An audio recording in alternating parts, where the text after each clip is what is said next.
First of all, thank you guys for 500 subs. I've been meaning to thank you guys, and then I just go off in a tangent and start speaking, and all is lost. So I apologize for that, but it means a lot to me. I cannot believe how fast we are growing.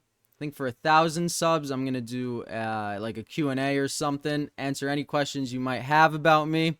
And yeah, I think that would be fun. But today, we are going to be talking about the U.S. Chess Championship played in New York in 1963. This is the tournament where Bobby Fischer scored 11 out of 11, a flawless result. You literally never see flawless results at the top level today. But we're also going to discuss more than that. So we are going to start off with a mob boss. The mob boss is, I don't know why my laptop froze right there, John Gotti. So he was the head of that Gambino crime family in New York, I believe. And he idolized basically Fischer. He said he was the Al Capone of chess.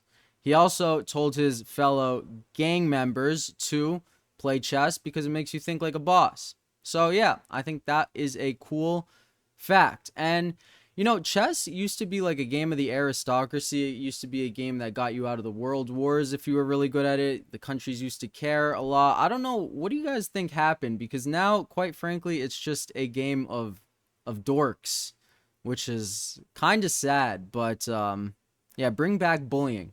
But anyway, Bobby Fischer scored 11 out of 11. The runner-up was 3.5 points behind him. I mean, that is amazing. And have you guys ever heard of the Banco Gambit? I play it. I should make a video on it. I should make a playlist on it. But we're going to be looking at a game Fischer had against Banco in this flawless event. So you can assume who won. Was that a long intro? I don't think so. I think that we covered a lot of info there. But anyway, what opening is this? We get a modern, we get knight c3, and we get f4. Okay, love it. So people that do not play in the center, they're like, take the center. But they're not like, take the super center. Trust me, as a hippo player, people do not like getting faced with f4 early on. Knight f6, knight f3. We get castles, bishop d3. White's just getting that quote-unquote perfect position. Black trades off the bishop pair, attacks the pawn on d4. And what should white do now? Well, he should go bishop to e3. By the way, there's two brilliancies coming up in this game, so stay tuned. But yes, he guards the pawn on d4. All of his pieces are out. Is he going to go queenside? Is he going to go kingside? The world will never know until the world knows. Pawn to e5, striking in the center. This is the fascinating thing about the, modern perk middle game, is that e5 is like always the best move. Like once you get your knight out, your castle, defeat and kettled, e5 is just always the best move. Whether you lose a pawn, whether you don't lose a pawn, whether the knight can come to g4 and attack the pawn, it's fascinating. I have students that play it, and yeah, e5 is just always the best move. He elects to take with the d pawn, and what do you do here? So I think many people here would castle queenside. However, castling queenside is not a great move.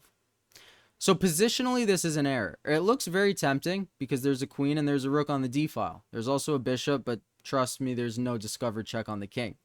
So the reason this would bring the game back to complete equality is because black can take, and now they have a sniper rifle of a bishop aiming at the queen side. So you don't want to unlock or allow them to unlock the dark squares when you're putting your king there, because bishops that are sniper rifles are annoying. So he pushed f5. Intriguing. Hard to know why this is the best move. Sometimes you see f5 and it's an overextension. Sometimes you see f5 and it's the best move. That's chess. Now, I don't know what Banco was thinking here. I think knight d4 is a very natural move, maintaining the tension, but he decides to take on f5.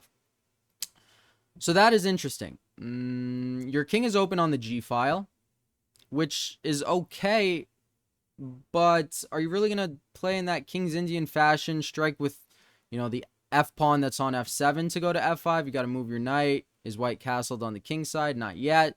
So we get queen takes f5, then the knight drops to d4, queen back to f2. I don't know why he preferred this version rather than the version with the pawn on g6. I don't know. We get knight f8, playing like a King's Indian, and he's preparing f5. So I think that is what he wants to get on the board. And then maybe like king h8, rook g8, and then he could attack the king on the g file. Seems fair. We get queen g3, pinning the bishop to the king. We get king h8, sliding out of the way. Very common to play rook g8, start an attack. And then queen g4. So what is the point of this move? Well, the point of this move is, black wants to play f5. He's got a lot of guys on f5. That's 1, 2, 3. And now we got 3, 4. So we're good. Did I count right? I think so. So pawn c6, queen h5. So it's funny. He's like moving one by one. He's moving his queen like a king.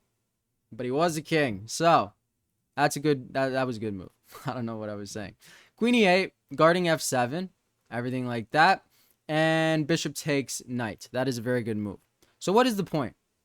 So any normal person here moves their knight. Are chess players normal? Was Fischer normal? No.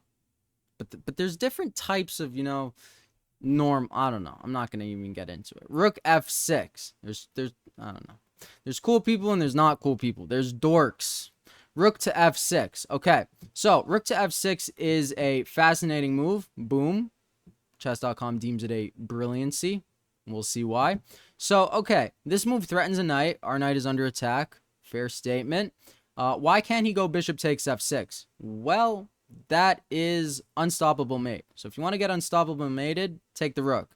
If you want to lose 3 moves later, do not take the rook. So he goes king g8. Actually, fascinating. The best move. But there's a lot of stuff going on, so understandable. Now pawn to e5, renewing the threat of checkmate. Right? You don't want to take the knight and then let them get out, and you want to end the game before it becomes a game. We get pawn to h6, cutting off the checkmate. Now you see, if we remove this knight, then we have checkmate. So here, cool, calm, and collected, knight to e2, deemed another brilliancy. Fascinating. A quiet move. Yeah, Fischer was like that. He like a mounted pressure. You couldn't move, and then you just played a quiet move, and you can't even move. So, okay, if Benko moves the knight, we get queen to f5. That is checkmate. If Benko does not move the knight, he loses the knight.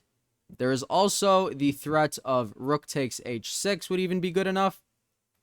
And there's just no getting out of this. This is checkmate. So, and you're going to lose a lot of pieces.